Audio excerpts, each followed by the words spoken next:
नमस्कार, PTC news देख रहे सभी दर्शकों का स्वागत। मैं हूं आपके साथ अतुल वर्मा, लेकर हाजिर हूं प्रदेश की तमाम खबरों का हाल। बुलेटिन की शुरुआत करेंगे, लेकिन सबसे पहले एक नजर हेडलाइंस पर। बल्लभगढ़ में नेशनल हाईवे पर कार चालक की दबंगई, नशे में धुत कार चालक ने पुलिसकर्मी को घसीटा, सोशल मीडिया पर वायरल हो रहा वीडियो। गुरुग्राम के सेक्टर 35 की कंपनी में कर्मचारी की मौत के मामले में फूटा कर्मचारियों का गुस्सा, कंपनी की बसों में की तोड़फोड़, परिवार ने लगाए गंभीर आरोप। यमुनानगर में अवैध यूरिया खाद को लेकर खूनी संघर्ष, यूरिया खाद को लेकर आपस में भिड़े खाद माफिया, एक दूसरे पर किया हमला। पानी के मुद्दे को लेकर अभय चौटाला ने फिर दिया बयान, कहा सत्ता में होता तो रुकवा देता पानी, नहीं देते एक बूंद पानी। राज्यसभा चुनाव पर भी बोले। और भाजपा नेता किरण चौधरी ने सांसद जयप्रकाश के बयान पर किया पलटवार, कहा कांग्रेस के सांसद कर रहे हैं महिलाओं की तौहीन।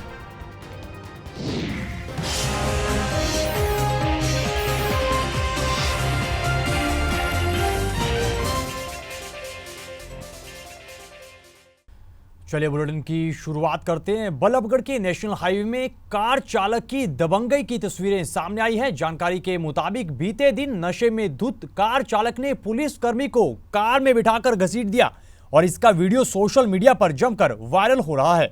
जानकारी के मुताबिक ट्रैफिक पुलिस का एक कर्मी कार चालक से ड्राइविंग लाइसेंस समेत अन्य दस्तावेज मांगने के लिए पहुंचा था और इसी दौरान नशे में धुत कार चालक ने गाड़ी के दरवाजे में पुलिसकर्मी को फंसाकर गाड़ी चला दी और कार चालक पुलिसकर्मी को घसीटते हुए ले गया।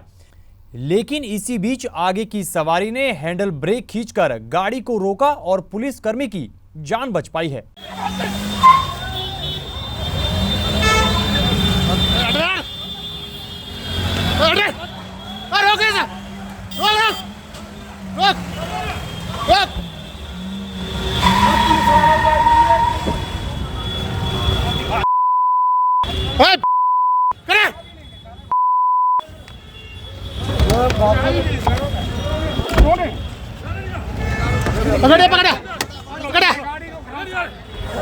पकड़ की चाय चाय लगा संदीप चाय पकड़ इसकी तब दे चाय ले लो बाहर हो चाय ओए आगे सेट विष्णु आगे सेट तो बहुत तगड़ा गुंडा है भाई, कमाल कर रहा है भाई। तो मेरे संज्ञान में आया मामला ये में ट्रैफिक जो हमारी पुलिस है, ट्रैफिक पुलिस के एएसआई जो भी जैडो है, सोनाटी बैंड जो जैडो है, एएसआई प्रेम प्रकाश, वो कल शाम के टाइम में जाम लगा था। मैं भी और ओम प्रकाश अपने प्रेम प्रकाश जी है और अन्य हमारे पुलिस कर्मचारी है ट्रैफिक खुलवा रहे थे। तो उसी टाइम पे एक अर्टिगा गाड़ी थी जो जिसके चालक ने रोड के बीच में गाड़ी को लगा रखा था, जिसको हटाने के जो प्रेम प्रकाश ने हटाने के लिए कहा तो प्रेम प्रकाश ने बदतमीजी करी है। जो अन्य कर्मचारी थे साथ में, उनके साथ बदतमीजी करी है और तेज़ लापरवाही से गाड़ी चलाई है। और जो एएसआई प्रेम प्रकाश है और कांस्टेबल जो हमारे साथ थे, उनके ऊपर गाड़ी चढ़ाने की कोशिश कर रहा है। तो ऐसी कोई बात ने सवारी भरने जैसी कोई बात नहीं, जो कहीं से बुकिंग पे आए थे, कुछ खाने पीने के लिए यहाँ पे रुके थे, लेकिन ट्रैफिक जाम हो रहा था। बिल्कुल वो गाड़ी बीच में लगा रखी ट्रैफिक जाम। तो फिर इसमें अभी पुलिस ने क्या कार्रवाई की है? इसमें कोई शिकायत अभी मुझे शिकायत प्राप्त हुई है। शिकायत के ऊपर जो भी लीगल एक्शन, उचित कानूनी कार्रवाई होने की। साइबर सिटी गुरुग्राम के सेक्टर 35 की एक कंपनी में ड्राइवर की लापरवाही से हुई कर्मचारी की मौत के मामले में कर्मचारियों का गुस्सा फूटा है और कर्मचारियों ने जमकर कंपनी की बसों में तोड़फोड़ की है। इस दौरान मौके पर पहुंची पुलिस की गाड़ियों में भी नुकसान की खबर निकल कर आई है। इधर कर्मचारी के परिजनों ने बस के ड्राइवर पर जानबूझकर हत्या करने का आरोप लगाया है। परिजनों के मुताबिक पुलिस आरोपी को पकड़ने की बजाय उन्हें ही बेवजह परेशान कर रही है। सेक्टर 35 में एक कंपनी है, पद्मिनी वीएनए करके वो कंपनी है।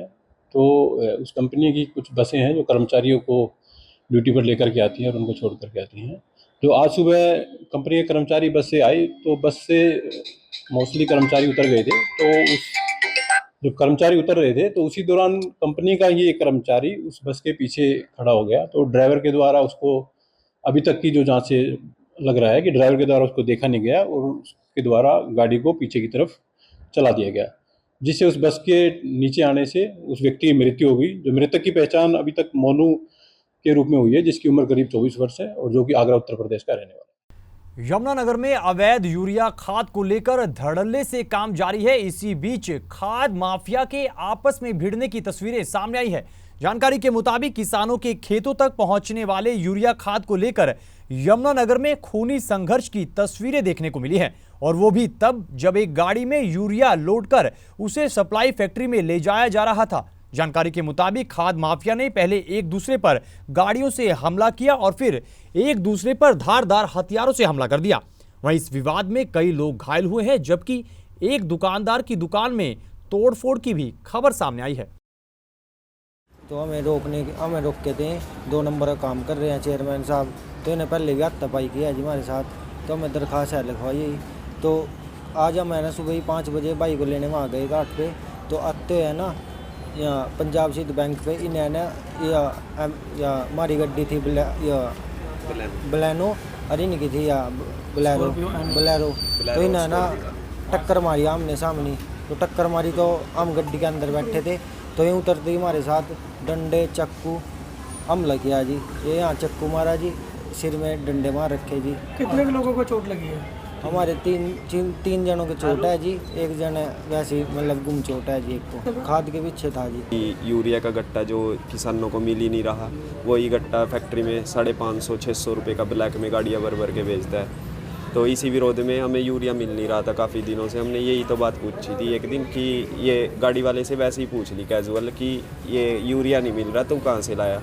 तो झगड़ा वहाँ से शुरू हुआ। उन्होंने आके वहाँ भी हाथापाई की, जिसमें अग्नि विजय का पूरा रोल है। यूरिया का काम वो उसके फादर प्रताप है, और अग्नि विजय का एक भाई है, वो है जो है सोनू है प्रताप का जो भतीजा है, एक मजनू नाम है, चंद्रूप नाम है वैसे उसका।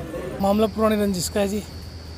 सुबह ये किसी काम से जा रहे थे, तो इन्होंने पहले रेकी कर रखी थी। तो जैसे ही इनके ऊपर हमला हुआ, तो पीछे से हम भैंस लेने के लिए जा रहे थे, सुबह दूध निकालना था सुबह। तो आगे देखा कि वो वहाँ मार पिटाई चल रही। जैसे ही हम उतरे तो इन्होंने हमारे ऊपर भी मार पिटाई शुरू कर दी। कितने लोगों को चोट लगी? 5 लोगों को चोट लगी, 4-5 लोगों को। किस प्रकार हमला किया इन्होंने, क्या था? लाठी डंडे और एक तेजधार हथियार था जी। आज सिविल हॉस्पिटल से सूचना प्राप्त हुई कि गांव खजूरी के 2 पक्षों का आपस में कस्बा जठलाना में झगड़ा हुआ किसी बात पे। बयान लिए जाएंगे, उसके बाद आगामी कार्रवाई की जाएगी। पानी के मुद्दे को लेकर सियासी बयानबाजी का दौर लगातार जारी है। इसी कड़ी में इनेलो विधायक अभय चौटाला ने एक बार फिर से इस पानी के मुद्दे पर बयान दिया है। रेवाड़ी में पार्टी कार्यकर्ताओं से मुलाकात के बाद अभय चौटाला ने कहा कि अगर वो सत्ता में होते तो पूरी की पूरी नहर रोक देते और दिल्ली को एक बूंद पानी नहीं देते। अभय चौटाला ने कहा कि दिल्ली को पानी देने से पहले हरियाणा के हक का पानी पंजाब से दिलवाना चाहिए। वहीं राज्यसभा चुनाव लड़ने के सवाल पर अभय चौटाला ने कांग्रेस और हुड्डा परिवार पर जमकर निशाना साधा है। कोई जल संकट नहीं है। जल संकट तो हरियाणा में है, खास करके तुम्हारे रेवाड़ी में है, महेंद्रगढ़ में है, भिवाड़ी में है। हमारा जो एसवाईएल का पानी जो रोक रखा है पंजाब ने, जो आप पार्टी की सरकार दिल्ली में है, जो आज रो रही है पानी के लिए, जो पंजाब में इनकी सरकार है, वहां से हमें पानी नहीं दे रहे। आज पता लग रहा है ना एक एक बूंद पानी की क्या कीमत होती है। हमारा तो 35 लाख एकड़ फुट पानी है। ये तो बीजेपी की सरकार है यहाँ जो इनको पानी दे रही है।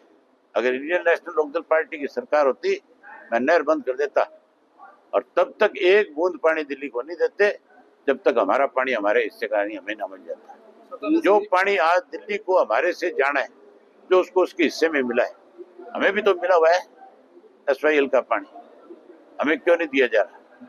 सर, गठबंधन के आरोप, गठबंधन में टिकट वितरण को आरोप लगा तमाम जो कांग्रेस के नेता। दिल्ली में आपका रिश्तेदार रह रहा है जो आपको तकलीफ हो रही है दिल्ली के पानी की। इधर भाजपा नेता किरण चौधरी ने कांग्रेस सांसद जयप्रकाश जेपी के बयान पर पलटवार किया है। किरण चौधरी ने कहा कि कांग्रेस सांसद महिलाओं की तौहीन कर रहे हैं और उनकी भाषा बिल्कुल ही अपमानजनक है। इस दौरान किरण चौधरी ने जयप्रकाश जेपी की सोच को घटिया और छोटी बताया है। उन्होंने कहा कि पूर्व प्रधानमंत्री इंदिरा गांधी ने नेहरू जी की विरासत संभाली थी, लेकिन आज कांग्रेस के नेता अपनी ही पार्टी की विचारधारा की तौहीन कर रहे हैं। वहीं उन्होंने स्याही कांड का जिक्र करते हुए कहा कि सब जानते हैं कि आखिर सरगना कौन था। जेपी का सवाल है वो तो हमेशा से इस तरह के जो हैं बयान देते आए हैं, सब लोग उनके बारे में जानते हैं और वही कारण है वो कभी आगे नहीं बढ़ पाए। जिस तरह का बयान उन्होंने दिया है ये उनकी ओछी मानसिकता जो है वो दिखाता है कि बेटियों के प्रति, महिलाओं के प्रति उनकी क्या सोच है। और मुझे तो हैरानगी है कि इस तरह का आदमी कांग्रेस का जो है एमपी बन गया। जो कांग्रेस की जो है विरासत किसने संभाली? कांग्रेस की विरासत इंदिरा जी ने संभाली, नेहरू जी के बाद महिला थी ना, पूछिएगा ये आप जेपी जी से। और उनके बाद जो है राजीव जी के चले जाने के बाद किसने विरासत संभाली? सोनिया जी ने संभाली। 24 साल तक जो हैं सबसे ज़्यादा लंबा अरसा जो है कांग्रेस की प्रेसिडेंट रही। तो जेपी से पूछिए, आज के दिन जब अपने ही नेताओं के ऊपर इस तरह से वो ये जब मेरे पे टिप्पणी कर रहे हैं तो इसका मतलब अपने नेताओं पे भी ये टिप्पणी आ गई है उनकी। तो ऐसे आदमी को तो कांग्रेस को निष्कासित करके बाहर करना चाहिए। और जहाँ तक श्रुति की बात है, सारों के सामने 2005 के अंदर जब ये सुरेंद्र सिंह जी के चले आकस्मिक निधन के बाद चौधरी बंसीलाल जी ने लाखों लोगों के सामने यहाँ स्टेडियम के अंदर, जहाँ पर वसुंधरा राजे सिंधिया जो उस समय मुख्यमंत्री थी वो थी, हमारी शीला दीक्षित जी जो वो हमारी मुख्यमंत्री दिल्ली की थी वो थी, हुड्डा साहब खुद जो हैं स्वयं वहाँ पर मौजूद थे। वहाँ पे सबके सामने श्रुति के सिर के ऊपर पगड़ी रखी थी, वो सब लोग जानते हैं इस बात का। और फिर उसके बाद महापंचायत हुई थी। महापंचायत ने पूरा तय करा था कि ये विरासत आगे जो है किरण चौधरी और श्रुति चौधरी लेकर जाएंगे। और उसके बाद जो है इस तरह की बातें जब करी जाती हैं तो ये मुझे समझ नहीं आता। इनके घर में, मेरे ख्याल में इनके घर में माँ बेटियाँ हैं ही नहीं कि कोई इज्जत की बात करें। ये तो महिला विरोधी हैं खुल्लम खुल्ला। और ये महिलाओं से तो मैं तो आह्वान करूँगी कि ऐसे आदमी का जो है पूरी तरह से जो है इसका बहिष्कार करना चाहिए। गुरुग्राम के दौलताबाद की कंपनी में आग लगने के मामले में मृतकों की संख्या में इजाफा हुआ है। जानकारी के मुताबिक मृतकों की संख्या बढ़कर 4 हो गई है। जानकारी के मुताबिक हादसे में मृतकों की संख्या की जानकारी देते हुए डिप्टी डायरेक्टर ने जानकारी साझा की है। सर्च ऑपरेशन के दौरान कंपनी में कार्यरत 2 और कर्मचारियों के शव अब बरामद हुए हैं, जबकि 5 कर्मचारियों को गंभीर हालत में सरकारी अस्पताल में भर्ती करवाया गया है। इधर फायर विभाग के डिप्टी डायरेक्टर की माने तो शुरुआती तफ्तीश में यह खुलासा हुआ है कि शॉर्ट सर्किट की वजह से ही ये आग लगी थी और फिर उसके बाद धमाके होने लगे। वहीं लापरवाही की बात भी अब खुलकर सामने आ रही है। लगभग सुबह 2:35 में हमारे पास सूचना आई कि एक कंपनी में आग लगी दौलताबाद फ्लाईओवर के पास इंडस्ट्री एरिया में।